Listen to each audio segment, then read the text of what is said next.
Hi అండి, welcome to my channel. ఈరోజు recipe వచ్చేసి రొయ్యల కర్రీ అన్నమాట. మా ఆయన మార్కెట్ నుంచి రొయ్యలు తీసుకొచ్చాడు. నేనైతే ఇలా మిడిల్ పార్ట్న నర్రం అనేది ఉంటుంది, ఖచ్చితంగా నర్రాన్ని తీసేయాలి. చూడండి, అలా మా ఆయనకి ఇచ్చేసాను నేను, చూద్దాం ఎలా తీసాడో అని. చూడండి, ఇలా మన సేఫ్టీ పిన్ ఉంటుంది కదా, దాంతో ఇలా మనం అట్లా తీసేసుకోవాలి. ఖచ్చితంగా అది తీసేయాలి. మాకైతే 1 కిలో వచ్చేసి 7 చేంజ్ పడింది. రౌండ్ ఫిగర్ 800 పడింది. మీకు మీ సైడ్ ఎలా ఉందో, మళ్ళీ రొయ్యల మీ సైడ్ ఎలా ఉందో మరి.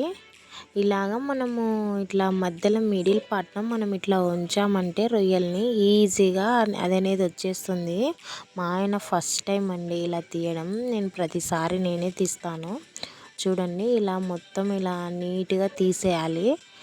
అలా మనం పైన తీసేసినప్పుడు చూడండి ఎంత పెద్ద చిన్నగా అనాలండి, చాలా స్మూత్ ఉంటుంది. కానీ అది ఖచ్చితంగా రొయ్యలు తీసేయాలి. దాని గురించి అయితే నాకు పెద్దగా తెలీదు, తీసేయాలి అనేది మాత్రం తెలుసు. నేనైతే మళ్ళీ నేను తీసేసుకొని మొత్తం ఇలా క్లీన్ చేశాను. చూడండి, ఇక్కడ హోల్ కనిపిస్తుంది కదా, దాని నుంచి మనం లైట్గా ఇలా గుంజామంటే మొత్తం వచ్చేస్తుంది. నీట్గా వాష్ చేసేసుకుంటున్నాను నేను.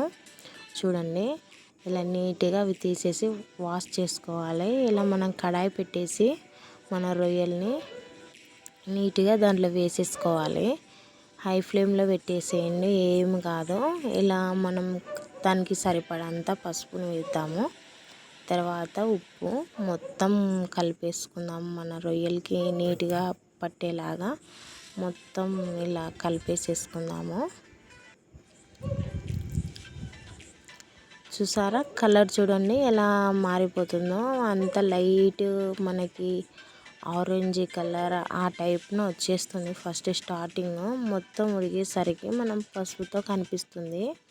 చూడండి, అలా అనేది బెండ్ అయిపోతాయి రౌండ్గా. మనం ఎందుకంటే పైన నరం తీసేస్తాం కాబట్టి ఇలా బెండ్ అయిపోతాయి. చూడండి, ఈ విధంగా మొత్తం అయితే పసుపు అండ్ ఉప్పు అనేది మొత్తం టోటల్ పట్టేసింది మన రొయ్యలకి. చూడండి, ఈ విధంగా ఇలాగా ప్రతి ఒక్క పీస్ అనేది ఇలా వంగిపోతుంది. చూడండి చూడండి అంత సేమ్ మన ఇది వడలాగా కనిపిస్తున్నాయి కదా. ఇలా మొత్తాన్ని నీట్గా మనం కలిపేసుకున్నాము. ఇలా మంచిగా పసుపుతో అండ్ ఉప్పుతో నీట్గా ఉడకబెట్టేసాం. ఫైన్ అండి, చాలా మెత్తగా ఉడికిపోయాయి. కరెక్ట్ స్టేజ్ అన్నమాట ఇది. ఈ మాత్రం మనం ఉడికించుకున్నామంటే మన కర్రీకి సూపర్ ఉంటుంది. తర్వాత నేను మిక్సీ జార్లో టమాటా అండ్ ఉల్లిగడ్డ కట్ చేసేసుకొని, తర్వాత 2 జీడిపప్పు పలుకులు, చూడండి చిన్నది ఒక లిటిల్ సైజు యాలక అండి, ఫ్లేవర్ బాగుంటుంది దీంట్లో.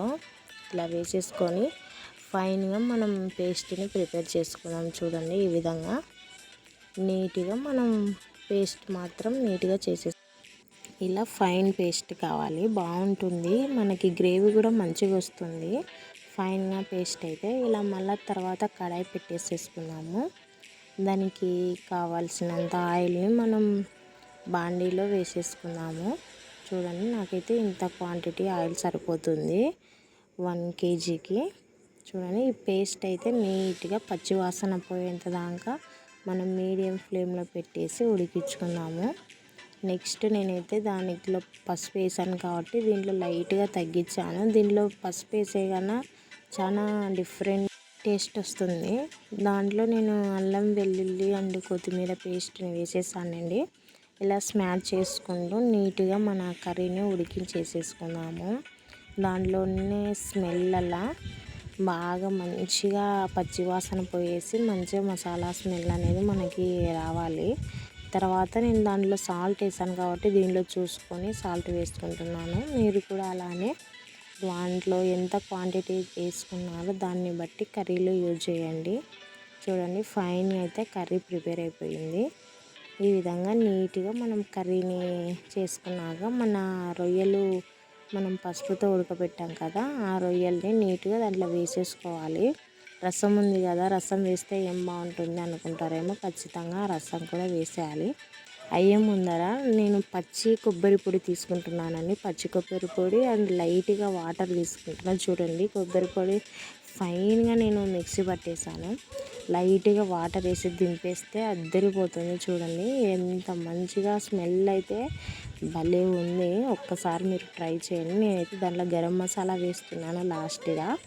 గరం మసాలా అండ్ కారం పొడి వేసేసి నీట్గా లైట్గా వాటర్ వేసేసి ఉడకబెట్టానండి. చూడండి ఫైన్గా అయితే మన కర్రీ రెడీ అనమాట.